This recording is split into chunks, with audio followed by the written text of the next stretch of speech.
શ્રી હનુમાન પુરાણ પુષ્પશોળ કિષ્કિંધા પ્રતિ પ્રયાણ। અયોધ્યાથી પાછા ફર્યા પછી હનુમાનજી સાવ સૂનમૂન બેસી રહેવા લાગ્યા।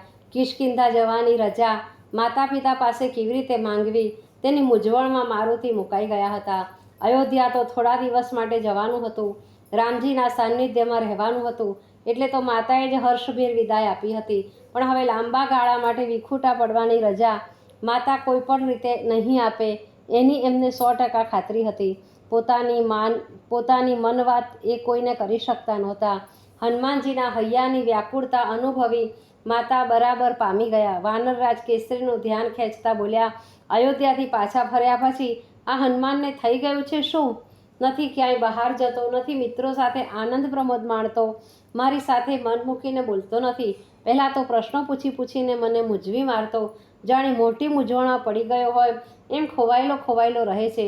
વાનરરાજ કેસરી તરત જ બોલી ઉઠ્યા, નભરો નખોદ વાળે ભણવાનું હતું એ ભણી લીધું, હવે કોઈ કામ એની પાસે રહ્યું નહીં, એને કોઈ કામે લગાડી દેવો જોઈએ। હા, મને તમારી વાત વ્યાજબી લાગે છે। પુત્રને રાજકાજમાં કામમાં પલોટો, એમાં ચિત્ત ચોંટશે એટલે એનું મન આનંદમાં આવી જશે। પુત્રને પલોટવાની કામગીરીનો આરંભ બીજા દિવસથી જ પિતાજીએ કરી દીધો, પણ હનુમાનજીને રાજકાજમાં બિલકુલ રસ પડ્યો નહીં। એમના મનમાં તો અયોધ્યામાં માણેલા રામજીના સાનિધ્યના જ શેણલા રમી રહ્યા હતા।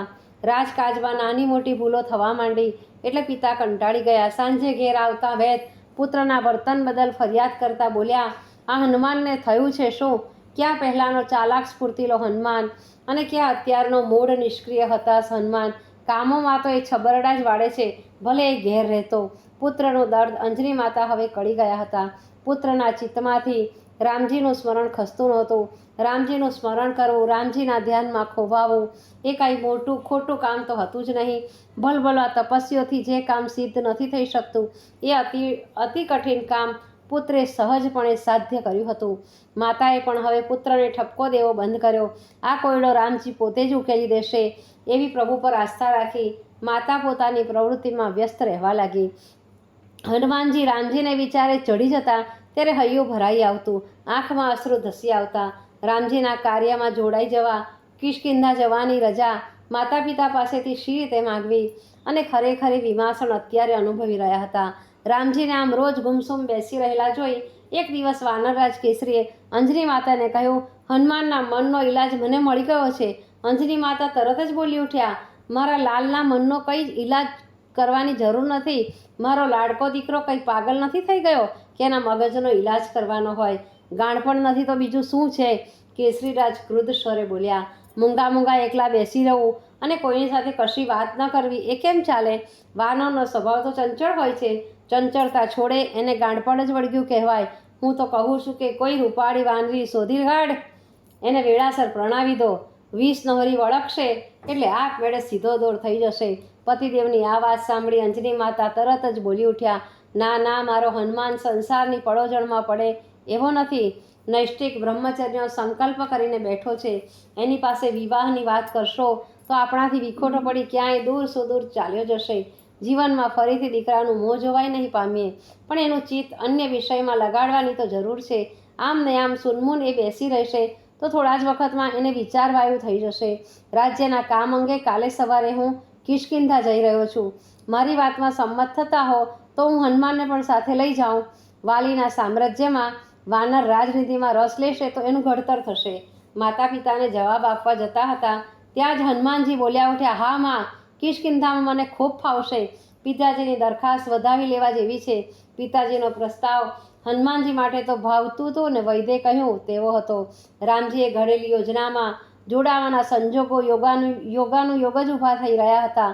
ગુરુદક્ષિણા અદા કરવાનો અવસર પણ મળતો હતો। માતા પિતાની મંજૂરી મેળવવાનો પ્રશ્ન હવે રહેતો નહોતો। હનુમાનજી કિષ્કિંધા જવા તરત જ તૈયાર થઈ ગયા। એ જોઈ માતાને આશ્ચર્ય તો ખૂબ જ થયું, પણ એમનું અંતર અનેરો આનંદ અનુભવવા લાગ્યું। પુત્રની પ્રસન્નતામાં માતા પોતાની પ્રસન્નતા માનતી હતી। પતિ પ્રત્યે પણ અંતરમાં એટલો જ પ્રેમ પ્રવાહ વહી રહ્યો હતો, એટલે તો દિન રાત એમનું અંતર ફફડી રહ્યું હતું કે પુત્રની વિરક્તિ ગૃહક્લેશમાં પરિણામી કિલ્લોલ કરતા ગૃહજીવનને ક્યાંય સ્મશાન જેવું ન બનાવી દે. વહેલી સવારે પુત્રને તૈયાર કરી દઈ હસ્તે હૈયે માતાએ પતિદેવ સાથે કિષ્કિંધા રવાના કર્યો.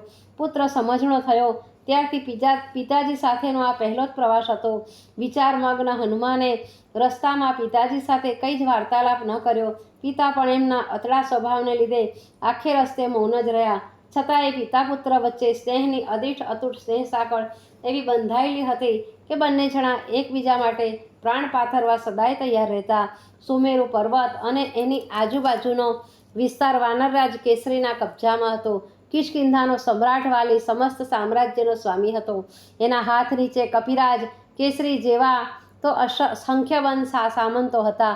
પિતા પુત્રની બેલડી રસાલા સાથે કિષ્કિંધામાં પ્રવેશી ત્યારે વાનર સમ્રાટ વાલીએ તેમનું ભાવભીનું સ્વાગત કર્યું. આમ તો વાલી નીતિમાન અને દીર્ઘદ્રષ્ટા હતો.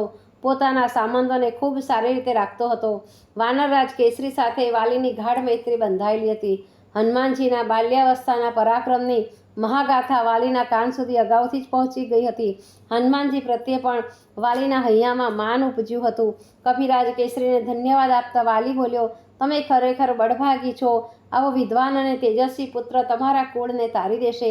ઘણા વખતથી મારા મનમાં મહેચ્છા હતી કે હનુમાનને તમે મારી પાસે રાખી જાઓ. તમે મારુતિને મૂકવા અહીં ન આવ્યા હોત તો હું જેને અહીં તેડવા માટે આવવાનો હતો. આ વિશાળ વાનર સામ્રાજ્યમાં તમારા દીકરાનું સ્થાન આગવું રહી શકે એવા વિશિષ્ટ ગુણોના મને દર્શન થઈ રહ્યા છે. પુત્રની પ્રશંસા સાંભળીને કપિરાજ કેસરી શરમાઈ ગયા. વાલીને અધવચ્ચે જ રોકતા એ બોલ્યા, કૃપા કરી બહુ વખાણ ન કરો. તમે જાણો છો કે આપણી વાનર જાતિ ચંચળ અને ફૂલણજી હોય છે. ભાઈ, બીજા વાનરોમાં અને તમારા દીકરામાં હાથી ઘોડાનો ફેર છે. પ્રશંસાથી હનુમાન ફૂલાઈ જાય એવા અધકચરા નથી. સૂર્યદેવના સાનિધ્યમાં એમના સંસ્કારનું ઘડતર થયું છે. જેમ જેમ મહાગાથા વધતી જશે તેમ તેમ આંબાની માફક નમ્ર બની નીચા ઢળતા જશે.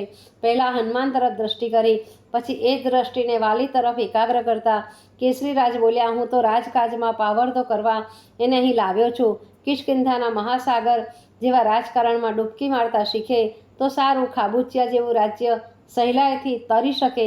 કિષ્કિંધામાં દીકરાને કોઈ અગ્રગણ્ય સ્થાન મળે કે ન મળે એમાં મને કોઈ રસ નથી. આપ પણ જાણો છો કે મારે તો આ એક જ દીકરો છે. મારા રાજ્યની ધુરા મારે એને જ સોંપવાની છે.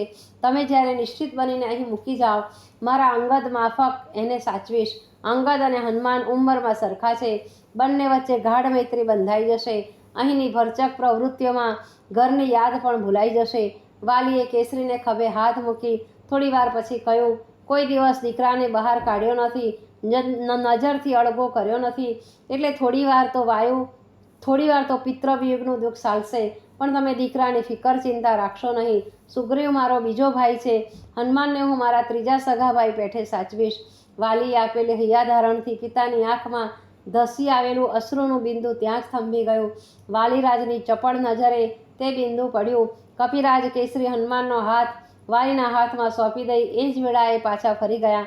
પુત્રનું ભવિષ્ય કિષ્કિંધામાં એને ઉજળું દેખાઈ રહ્યું હતું અને એટલે પુત્ર વિયોગનું દુઃખ બિલકુલ ભૂલી જઈ ઉત્સાહભેર તરત જ એ ઘર તરફ પાછા ફર્યા.